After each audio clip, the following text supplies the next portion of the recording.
Welcome. Yeah, I just hit my jewel, and I went too hard on it, and now we're here. We're here with on the second ever Bilmuri podcast with my boy Paul Lierman. Paul, you want to tell the people who you are? Hi, I'm Paul. That's it. That's the Jimmy Neutron. Hi, I'm Paul. That plagued me for about 10 years growing up. Classic. I'm Paul. I drum for Whalebones and the Wise Man's Fear. And how'd you meet me, dude? Recording for the Wise Man's Fear. We're making a little baby record, and we said we need that premium sound. Yeah.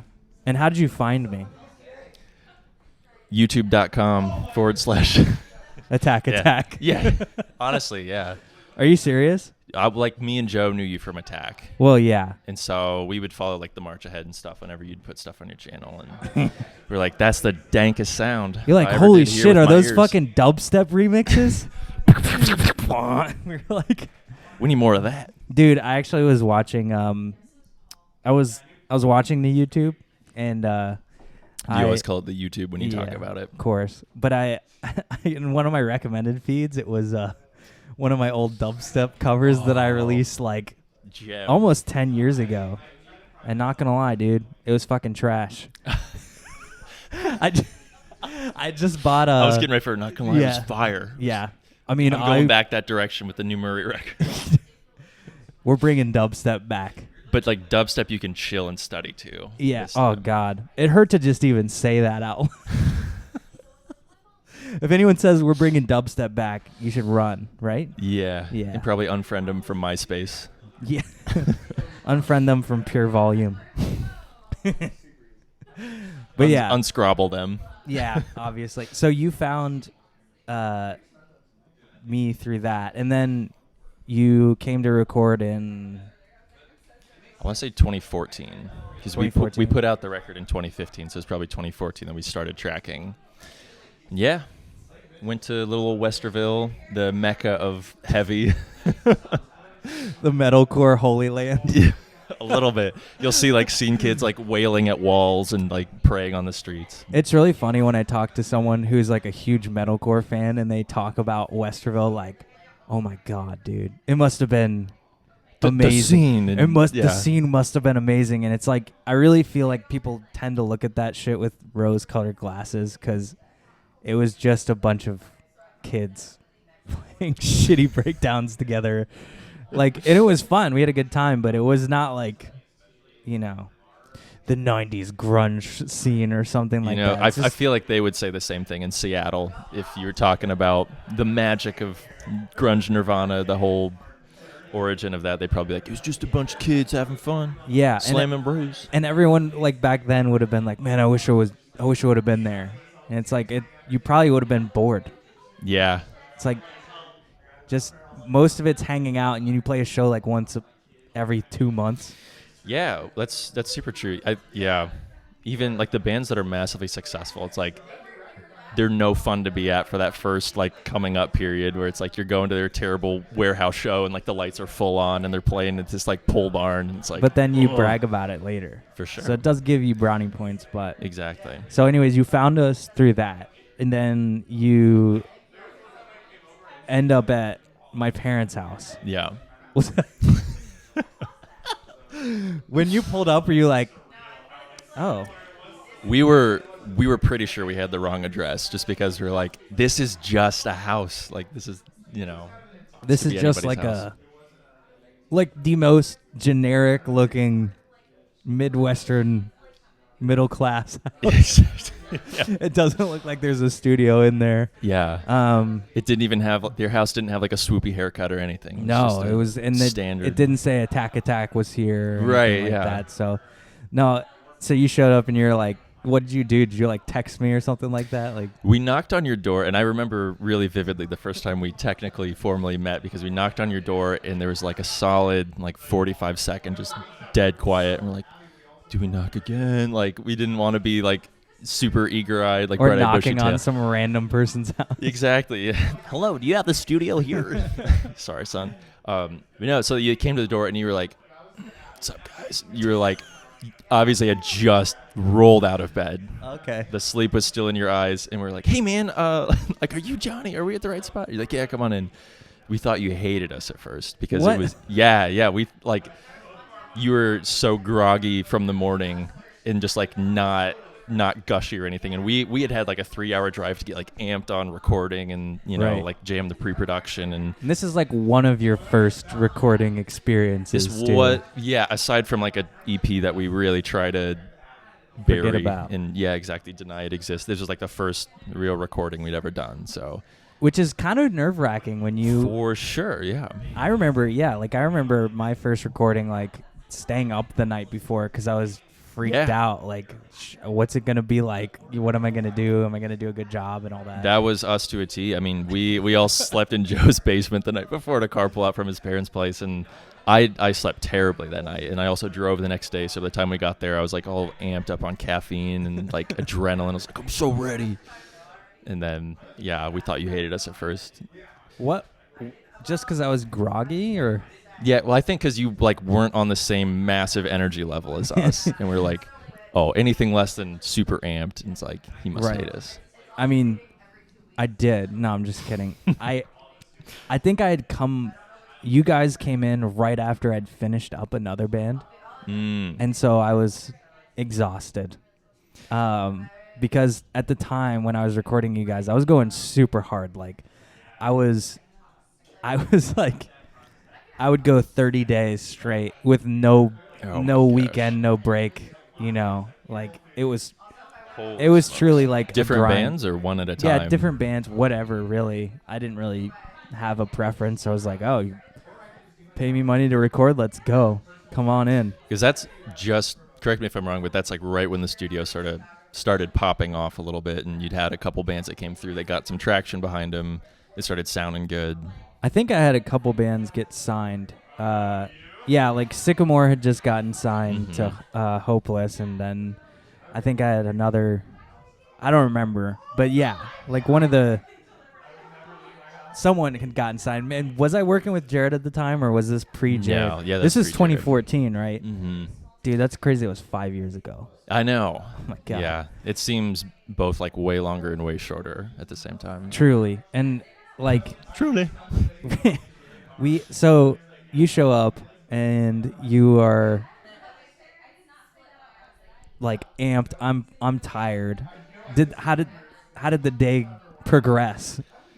For me, at least, I was like, oh man, let's not piss him off at the start of the record cycle. Like, let's not make an enemy out of our producer, then have just a terrible time. So it was like super like, let's just like do our parts, get everything right, and it very quickly just became super natural and super. We gelled off the start. I remember like sitting down and sort of explaining the concept for the record and explaining the sound we were shooting for. And you just seem to get it really fast. You're like, oh, yeah, it's like fantasy metal. We're like, yeah, dude. Fuck yes. That's what we're going for. Yeah. And I remember, too, so one of the first things that happens is you sat down with Cody and you're like, okay, like, let's talk guitar tone. And he threw out a bunch of band names. You looked them up on Spotify and you're like, oh, so something like this. And you hit the note and he's like, that's the tone. Yeah. Cool. Yeah. Well, that's good. He's been on like the holy grail quest for his perfect tone for years up to that point, and he heard that and he's like, that's awesome. How did you do? Dude. Yeah. And I was like, it's Pod Farm, bro. Literally, we had some like major doubts on our way over. We're like, oh, like it's in the box, like it doesn't use real amps, and we didn't know what any of it meant really. We just had heard other people be purists and sort of by extension, like, well, they sound like they know what they're talking about, so we should probably be that same way. And yeah, well, I understand why people would want to play through a real amp, because that's how you learn how to play guitar. That's how you do everything. Yeah, a bit of a comfort thing. For sure. Well, and it's like, it's nice to like not be hearing your amp through an actual speaker instead of like studio monitors. It's a different experience for sure, but like it just makes, I don't know. It's pretty rare that I find an amp, honestly, that sounds as good as Pod Farm to me. Yeah. Because I remember on the second record, we went through and had like, my buddy had a Kemper profile, and so I had like maybe 4 or 5 different guitar tones, and we were looking at them and trying to figure out what we were going to do. And we A-B'd all of them and ended up being like, well, the pod farm one sounds better. I remember that. Yeah. Well, that was the third record. I was disappointed. Actually. I was disappointed. I was like, fuck. That wasn't even second record. That was third record. So that was like not long ago. And I remember we took all those, it was just soloed out guitar tracks, took them back to the hotel that night and just listened through, did a blind test. Everybody sort of cast their vote. We sent it back to you and you're like, that's the pod. And we're like, are you kidding me? I want to leave pod farm, but I haven't found anything that I like as much as... It's too good. Well, I remember, too, I was totally new to the idea of amp sims. Like, the only prior recording experience we'd had was, like, in a sort of more traditional studio with, like, live everything. Shit tons of gear, too. Yeah, like, a lot of expensive, whatever, preamps, whatever. Outboard compressors and all that stuff. Exactly. That everybody loves to talk about at length and then maybe... not use in the studio. Yeah.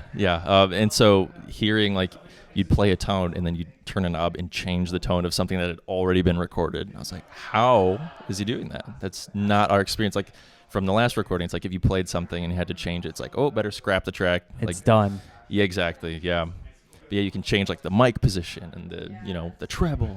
Right. Yeah. It gives you all the stuff you need to be able to do, like, and you can think about it instead of just make like a quick split decision and be like, oh, I guess this is good enough. But especially around that time, most bands didn't even, I wouldn't say most, but like still I had a lot of bands coming in that were like, pod farm, what? They show up and they're like, what the fuck is this studio? And, a basement. I'm sure it was an uphill battle for a long time, winning people over to in the box alternatives. And what was funny? It really wasn't, because you guys were not my first client that had come from like a bigger studio with all the gear and stuff like that. Okay, yeah. Like, I would say about 50% of my bands had like a horror story from... we went to this studio. It was super nice. Yeah, we read their a leather gear sheet couch and a dog and fucking, all these microphones that everyone says is really good. But then at the end of the day, the quality was dog shit. Mm-hmm. And then they come to me and we're working on maybe a $1,500 setup and the quality is good. And it's a drastic difference, but I think it's more of a reflection of technology changing and people wanting to like hang on to the old orthodoxy of things when the new version of it is much better, which I don't blame them for doing that. Right. I do think that it's important to learn how to adapt and if you like something, if it's good, if you enjoy using it. And maybe it's embarrassing. Like, I always get shit from other producers like, dude, you still fucking use pod farm? I'm like, yes, because it sounds so good. Yeah. And I don't think it's a good plugin by any means. I think it's a horrible plugin. I've just been with it so long that I know all the good amps, all the good compressors, preamps, and all that stuff. Yeah, you've got your flow in it, and you can make, when bands shop with their ear, they're coming to you. When they're shopping with their eye and looking at like, oh, what old stuff do you have? Like, what guitars do you have in your studio? What, like, amps, preamps, all that. I'm like, I got a Schecter, bro. Yeah. Oh, damn. When are you available? Yeah. So then we get into doing the first record, and I think a lot of that was rubber meets the road kind of thing with you guys, because you were not used to, like... Well, you were recording an album in chunks, but you weren't like super used to doing a full album, right? You'd done one before, maybe. We'd done like a little 5-song EP that was thrown together over a summer of like once a week or once every 2 weeks practices, and we're like we booked the dates, and we're like, if we do that, then we have to have it ready by the time it comes. And that's not how that stuff works. So, at least not for our group. And so it was pretty hastily done from a songwriting perspective. So yeah, going into Castle, we wrote the songs mostly beforehand. That was the first record, right? Yeah. So they've done 3 records with me. The third is not out yet. But the first 2 obviously are out. They're in a cool little indie band. But yeah, so they did their first 2 records like that. But the first record, you guys kind of came in and realized like, oh shit, we don't have all the. Yeah, we sort of got our asses handed to us with that first record, in a good way. What do you mean though? I mean, we walked in thinking we had 4. I think that first session we did with you. We got gold. Not even gold, just we have something finished. Yeah. So I think that first session we did 4 or 5 songs, something like that. It was like a third of the record or more. And we walked in there, and I remember we would track the first one that we were going to track with you. We're like, let's do the one that we're like repurposing from our EP because we know the structure. It's going to be like plug and play. That song did a 180. Like nothing about that song sounds anything like the EP version, which is great. That's what we needed. But I think it shook our confidence a lot in a good way that we needed. Like we were sort of resting on our haunches. And how did it change? I'm not quite sure. First thing that happened is we listened to the old version with you together just to sort of map it out and get benchmarks. And you got through the first minute of the song, and you're like, it should start here. And we're like, but the like minute and a half Bullet for My Valentine inspired like tapping intro, we need that. And like the song needs to not have that. That's not serving anything here other than like stranding the listener. So that got axed. I think at least one verse got axed. Verses got changed, lyrics got dropped, patterns like guitar rhythms got changed, so not even the rhythm guitar remained the same. It was everything from the ground up just completely flipped. And you're like, oh God. Yeah, it definitely like sort of knocked us down a peg in our minds, which was awesome. It's like exactly the most healthy thing for us. And I remember like we went back, that night we were just listening to it, and we're like, this sounds so good. It was like just the instrumental at that point. We're like, this sounds amazing. Like, so that first day, we basically got one instrumental done for one song that first day, but it built trust with you as a producer. We're like, okay, the recommendations he made, like everything was solid gold. Nothing that he recommended was bad for the song. So that's good. You realize how like fragile a relationship with a band and a producer could be if the either one made like a wrong. You hear horror stories. You experience them too. Yeah.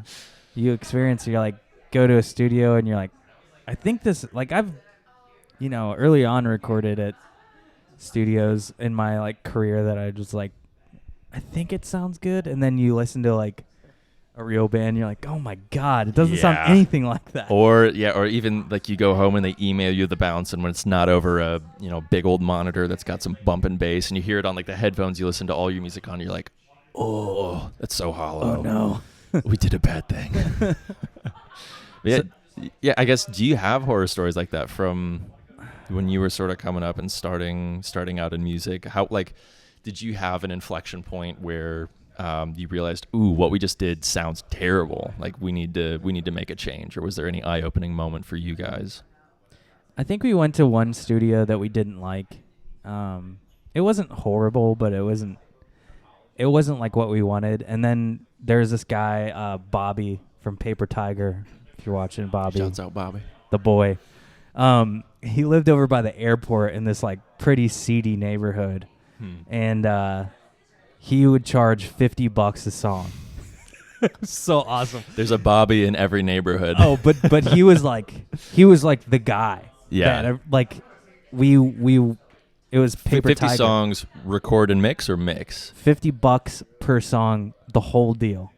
And he would finish the mix that night. Holy So we would go after school at like probably like 4, record from like 4 to 11 or 12, and then he would mix from like 12 to 1 or 2, and then we would have the record and come home and bump that shit, upload it to MySpace, and it was done, dude. And make paper. But he was dope because his recordings were actually really good, and he just started using like drum sampling and stuff like that. So our drums ended up sounding pretty solid. So once we found him, we got kind of lucky and were able to like just maybe once a month go in and record a song with him, and it was super chill. Like an EP with him or an album or something? We did like 7 songs with him. Okay. And then from that got signed, and a lot of those songs are on Someday as well. So yeah, a Like just sort of Joey Sturgified. Yes, definitely Sturgified and reworked from our standpoint as well. And we've sort of talked about this before, but I've heard you say that Joey's hand in your band's career and just watching his workflow, that's had a huge impact on you as a producer and a songwriter. Yes, that's pretty much the reason I do most things the way that I do them, even from like order of instrument that I start with. And that was how I saw because the other producers, I was still super young, so I was like 16.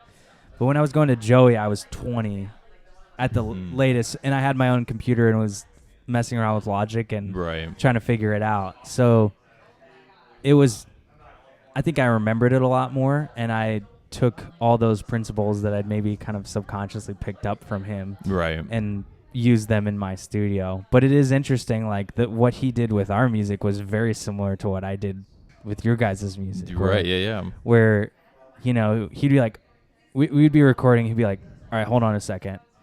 And then I would go outside and like smoke or something. I can't believe I smoked cigarettes. But I would just like go smoke, and at the time we were recording in a garage and living in the garage. For the acoustic treatment. Pretty much, yeah. With no bathroom or no shower or anything. So I went outside and like would smoke and then come back and be like, all right, check this out. And it'd be this like full orchestral part over a breakdown. And we're like, what the fuck, dude? How do you get the orchestra in the computer? Is there a small man in your computer playing a violin? It was just like, it felt to me like magic, because I obviously really liked the songs that we had a good amount. But then he would take them and just, cut out something or add something that was like, this makes it a good song to like a fantastic song. And it was really like the extra juice that we needed for it to be great, as opposed to just kind of, that's pretty good. It seems like that's the benefit of a third party producing your record. Like I would be scared to be a producer for anything of my own, just because you get way in the forest, hard to see it. Yeah, you certainly can. It takes a lot of practice and a trained ear to see a song for what it should be or could be, rather than, well, I wrote it this way and therefore the song is like this. Yeah. It's a weird habit to break. It took me like probably 7 years of full-time producing to really like be able to make a record without anyone else's input, which is when Bilmuri started. So it was like, it is not something that's very easy to do. No, far from it. Yeah. And honestly, like, something I've thought about much more is the collaborative aspect of music, and how you can't make everything on your own and have it be the best it can be. You need other people there to help you. Like, I had Nathan come record this last album, and it was so great to work with him and to be able to just focus on the songs. And then I have people help me with vocal melodies and help me with, and it's like, I have a policy. I mean, even for you guys, if you write some dope shit that you want to be on a Bilmuri record, and I like it, I will give you a royalty of the record, like, if you write it. So that's kind of my policy that I have with a lot of the other producers that I work with. It's like, dude, if you write some dope shit here, you're going to get a percentage. The test. Yeah, you're going to get a percentage of all the streaming royalties and all the shit that, So anyways, you come back, you finish the record, put it out. What were you expecting when you put the record out? I think I want to say, from my standpoint, sorry, I know I asked you a question. I'd be interested to hear. So from my standpoint, when we finished tracking, I was like,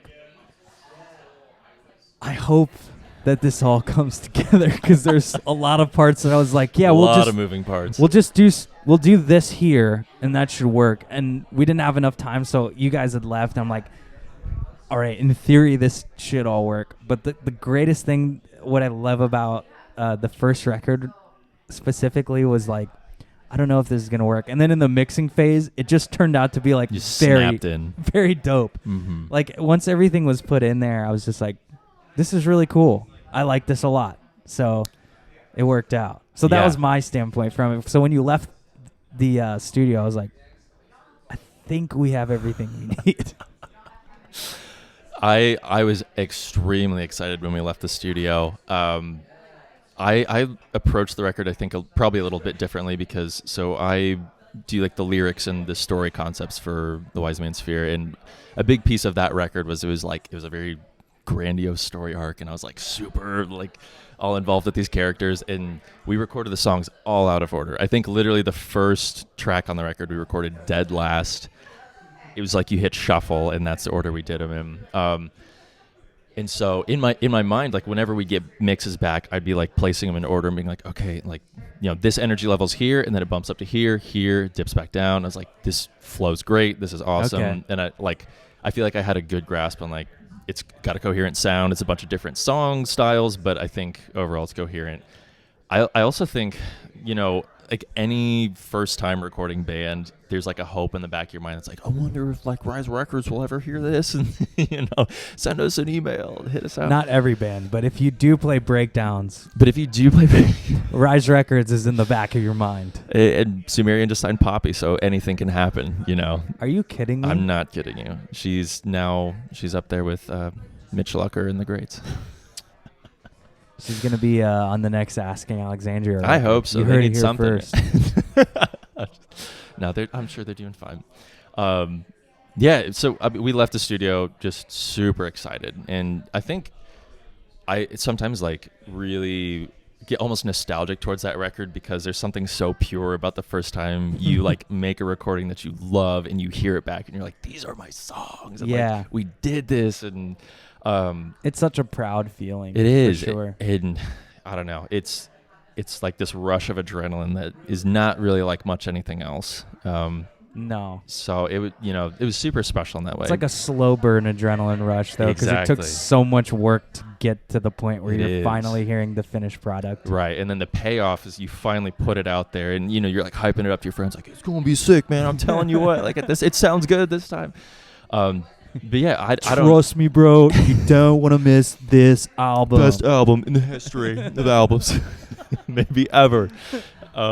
Yes, I don't. We talked about expectations when we left the studio. We're like, what are we hoping to accomplish with this? And really, like, what we all came to is like, well, like if people can enjoy it, and like if it can make an impact on some people the way that we've been hit with records from the past, then it doesn't really matter if it's a huge financial success. Doesn't matter if we like get signed off it or whatever. And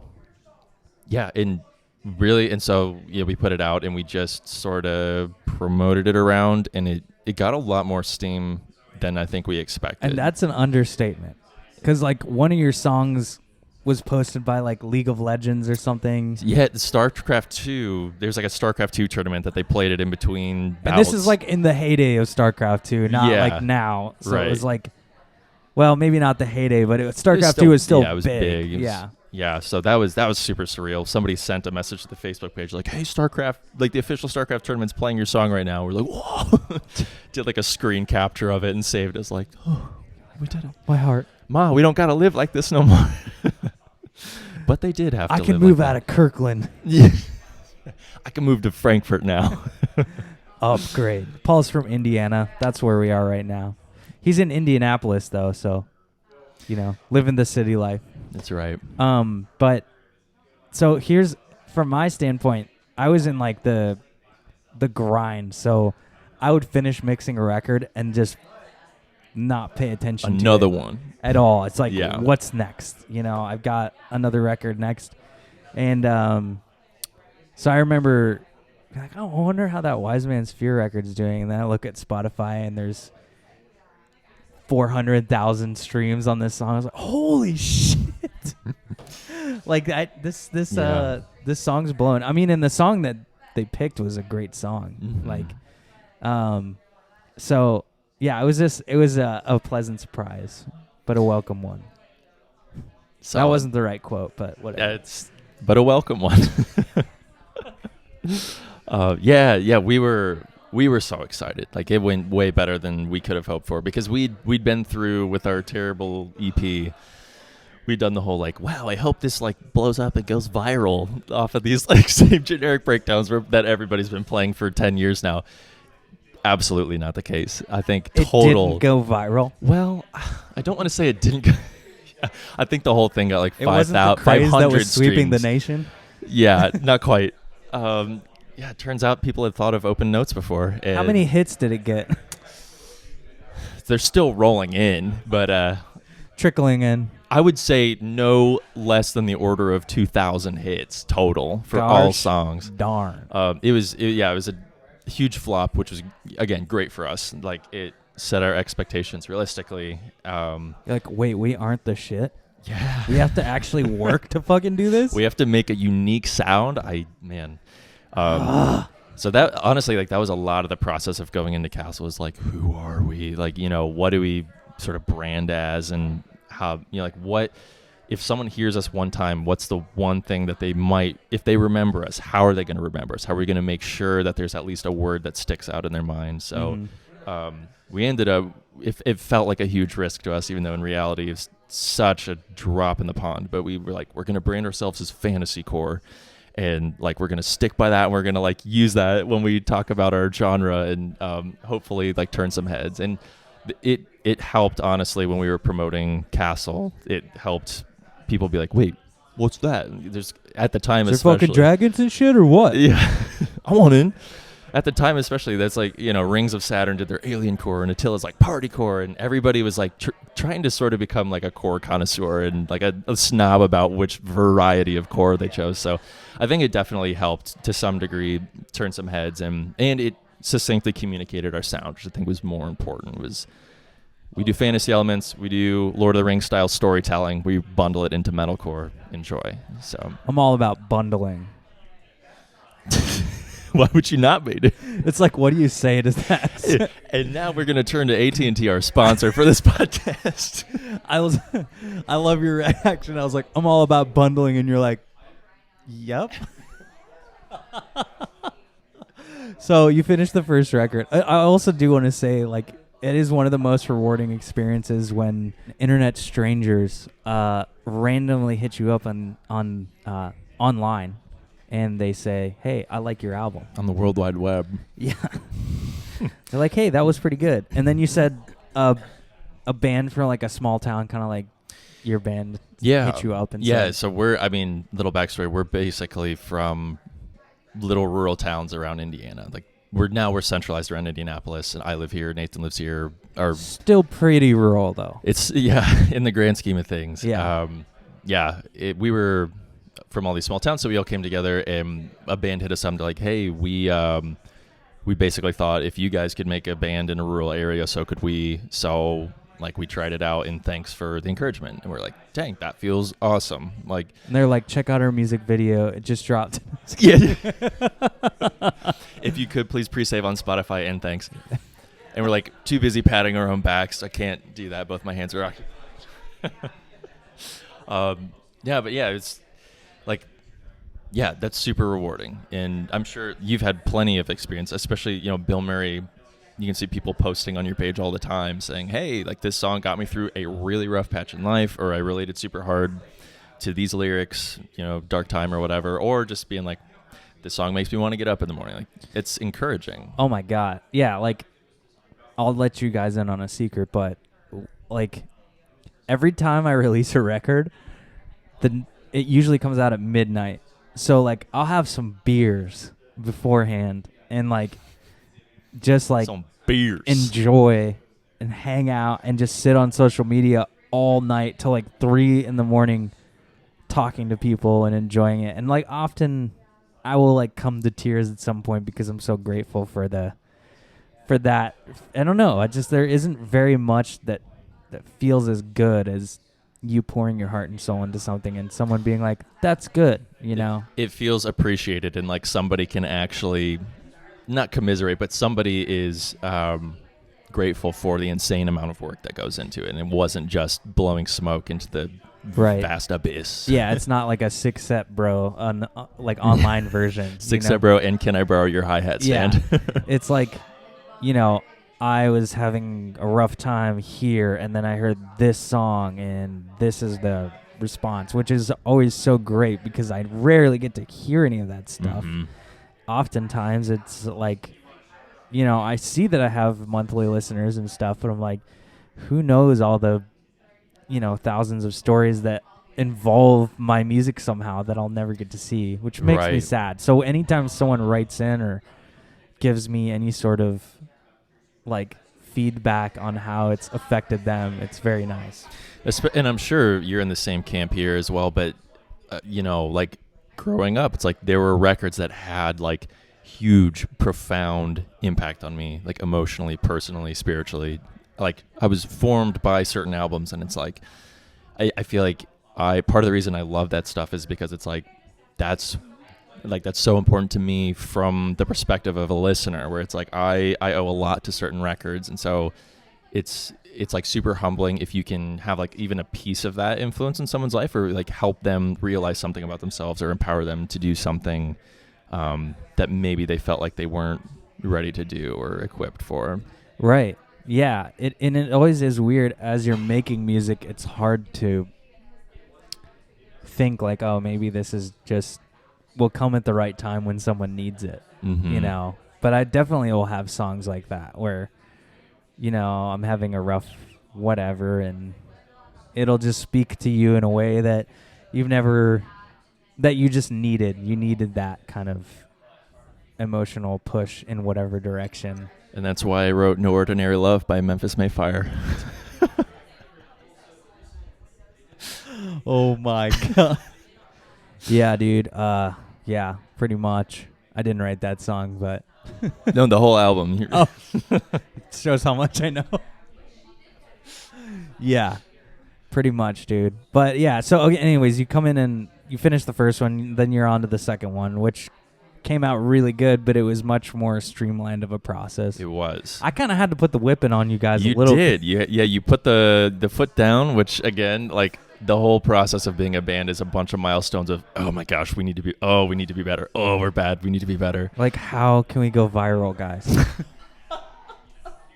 Can we bring back like inserting samples from YouTube videos and like right before a breakdown? Can we do that? Will that make us go viral? Is Soulja Boy still popular? Fuck. I need ideas, people. Yeah, no, I mean, we had a couple talks, but I remember one in particular in the basement towards the end of the Castle cycle.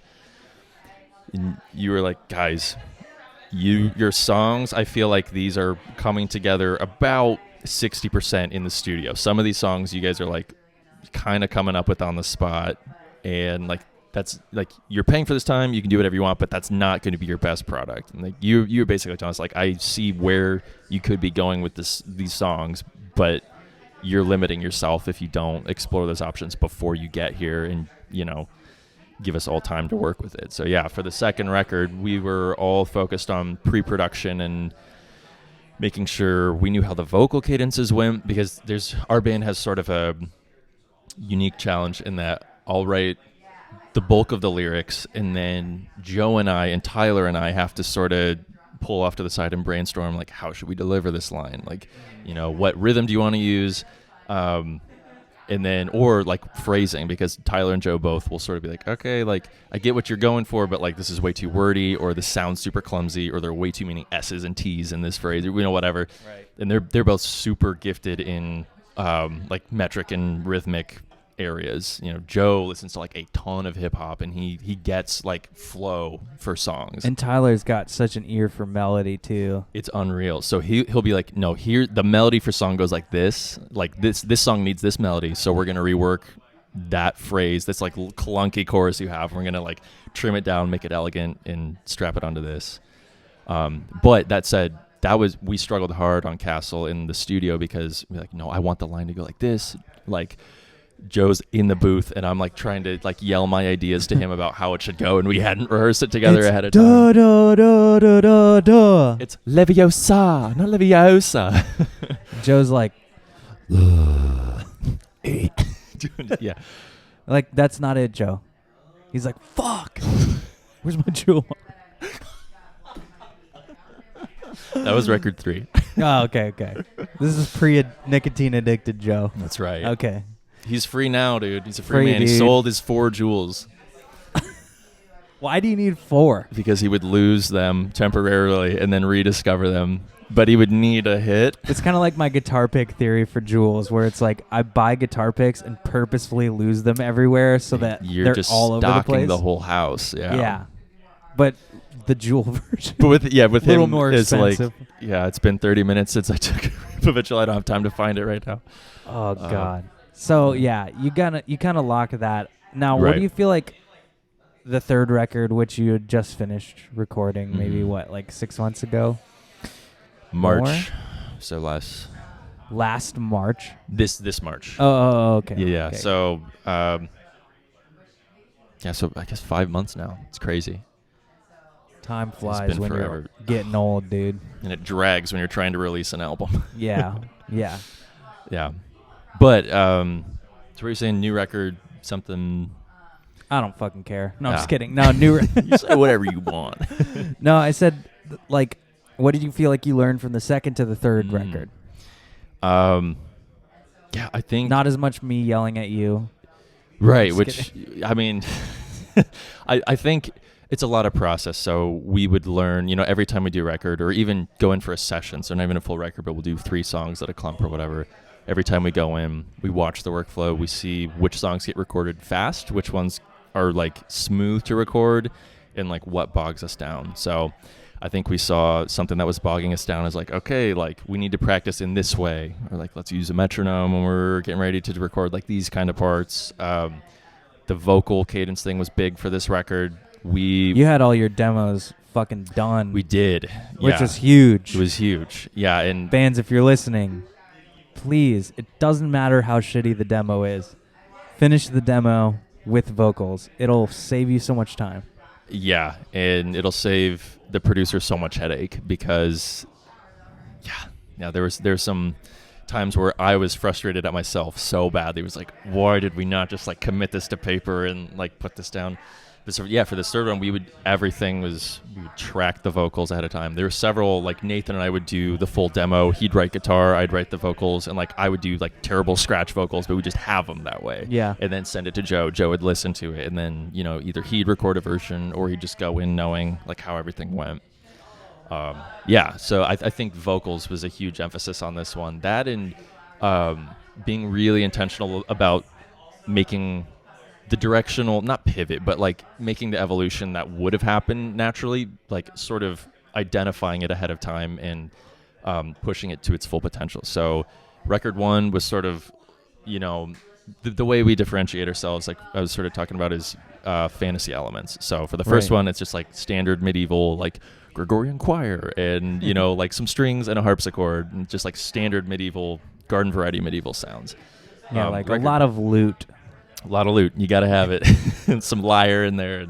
And then record 2, it just, I was on like a huge Egyptian kick. Got really inspired by some like Egyptian sounding bands and some Egyptian lore, dude. All about the lore.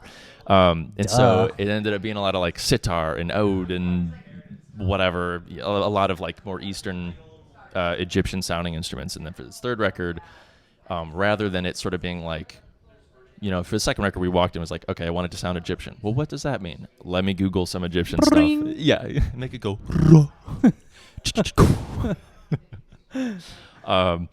But for the third record, it's like we would walk in and say, okay, I want like this goat skin drum here, and I want, this yada, yada. motherfucking flute breakdown. This flute breakdown, my God.